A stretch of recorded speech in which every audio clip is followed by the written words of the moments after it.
ಆಗೋದಕ್ಕೆ ನಾನೇ ಸಲಹೆ ಕೊಟ್ಬಿಡ್ತೀನಿ. ಆಯ್ತು, ಕೂತ್ಕೊಳ್ಳಪ್ಪ. ತುಂಬಾ ದೊಡ್ಡ ಸಲಹೆ ಏನಿಲ್ಲ. ಸ್ಟೇಷನ್ ಒಂದು ನಿಮಿಷ ಸರ್, ಮಾನ್ಯ ಸಭಾಧ್ಯಕ್ಷರೇ, ನಾನೇ ಉಪಮುಖ್ಯಮಂತ್ರಿಗಳು ಒಂದು ಸಲಹೆನೂ ಕೊಡ್ತೀನಿ. ನೀವು ಒಂದೇ ಒಂದು ಫೋನ್ ಕಾಲು ಆಗುತ್ತಾ ಆಗಲ್ವಾ, ದುಡ್ಡು ಕಟ್ತೀಯಾ ಕಟ್ಟಲ್ವಾ, 24 ಅವರ್ ಟೈಮ್ ಕೊಡಿ, ನಿಮ್ದೊಂದು ಫೋನ್ ಕಾಲಕ್ಕೆ ದುಡ್ಡು ಕಟ್ತಾರೆ.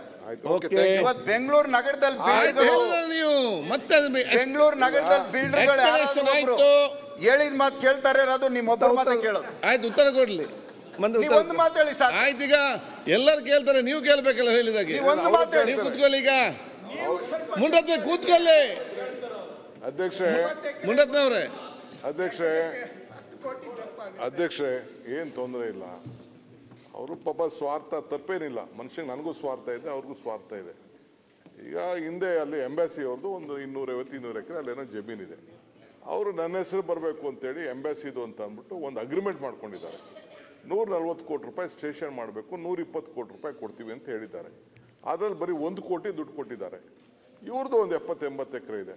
ಇವರು ದುಡ್ಡು ಕೊಟ್ಬಿಡ್ಲೆ, ಮುನ್ನತ್ತೆ ಹೆಸರೇ ಇಟ್ಬಿಡ್ತೀನಿ ಸ್ಟೇಷನ್. ಓಕೆ. ಸಭಾಧ್ಯಕ್ಷರೇ,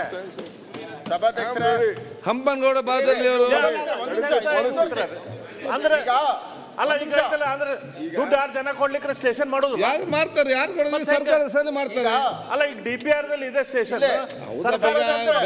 ನೀವು ಅರ್ಥ ಮಾಡಿಕೊಳ್ಳಿ, ಅವ್ರು ಫಸ್ಟ್ ಕೊಡ್ತಾರೆ. ಗಂಭೀರವಾದ ಸರ್ಕಾರದ ಸಲ ಮಾಡ್ತಂತೆ. ಇದು ಗಂಭೀರವಾದ ಪ್ರಶ್ನೆ. ಅಧ್ಯಕ್ಷರೇ, 9 ಕಿಲೋಮೀಟರ್ ಈಗ ಹಿಂದೆ CM ಅವರು ಅದನ್ನ ಅನುಮೋದನೆ ಮಾಡಿದ್ದಾರೆ. ಕೃಷ್ಣ ಬೈರೇಗೌಡನು ಕಟ್ಟಬೇಕಂತ ಈಗಾಗಲೇ ಅವರು ಕಟ್ತೀನಿ ಅಂತ ಅಗ್ರಿಮೆಂಟ್ ಮಾಡ್ಕೊಂಡು 1 ಕೋಟಿ ಕಟ್ಟಿದ್ದಾರೆ. ಮುನ್ರತ್ನ ಏನು ಹೇಳ್ತಾ ಇದ್ದಾನೆ, 1 ಕೋಟಿ ಕಟ್ಟಿದ್ದಾರೆ, ಇನ್ನು ಉಳಿದದ್ದು 119 ಕೋಟಿ ಕಟ್ಲಿ. ಉಪಮುಖ್ಯಮಂತ್ರಿಗಳು ಒಂದ್ ಸ್ವಲ್ಪ ಧಮ್ಕಿ ಹಾಕ್ಲಿ ಅಂತ ಅಷ್ಟೇ ಹೇಳಿದ್ವು, ಬೇರೆ ಏನು ಹೇಳಿಲ್ಲ. ನಾನ್ ಧಮ್ಕಿ ಅಲ್ಲ. ಈಗ ಎಂಬಾಸಿ ಹೆಸರು ಹಾಕ್ಬೇಕು ಅಷ್ಟ, ಮುನ್ರತ್ನ ಕಂಪನಿ ಅಂತ ಒಂದು ಬೇಕಾದ್ರೆ ನೀವು ಅಗ್ರಿಮೆಂಟ್ ಮಾಡ್ಬಿಟ್ಟಿದ್ದೀರಲ್ಲ. ಅಗ್ರಿಮೆಂಟ್ ಯಾರ ಜೊತೆ ಉತ್ತರ ಬೇಡ. ಅಗ್ರಿಮೆಂಟ್ ಆಗೌಟಿದೆ, ಅಗ್ರಿಮೆಂಟ್ ಆಗಿಲ್ಲ ಅಂದ್ರೆ ಪ್ರಶ್ನೆ ಬರ್ತಾ ಇತ್ತು. ಸಭಾಧ್ಯಕ್ಷರೇ, ಉಪಮುಖ್ಯಮಂತ್ರಿಗಳು ಇಲ್ಲ ನನ್ಗೆ ಉತ್ತರ ಕೊಡಿ. ಉಪಮುಖ್ಯಮಂತ್ರಿಗಳು ಇದನ್ನ ಜಾರ್ಕೊಳ್ಳೋ ಪ್ರಶ್ನೆ ಬೇಡ. ಇದು ಸರ್ಕಾರದ ಅವಶ್ಯಕತೆ ಇದೆಯಲ್ಲ ಅನ್ನೋದಕ್ಕೆ ಉತ್ತರ ಕೊಡ್ಲಿ. ಇದು ಮುನಿರತ್ನ ಎಂಬಾಸಿ ಅಲ್ಲ, ಇದು ಸಾರ್ವಜನಿಕರಿಗೆ ಅವಶ್ಯಕತೆ ಇದೆ ಇಲ್ಲ ಗೊತ್ತಿದೆ, ಸಾಕು.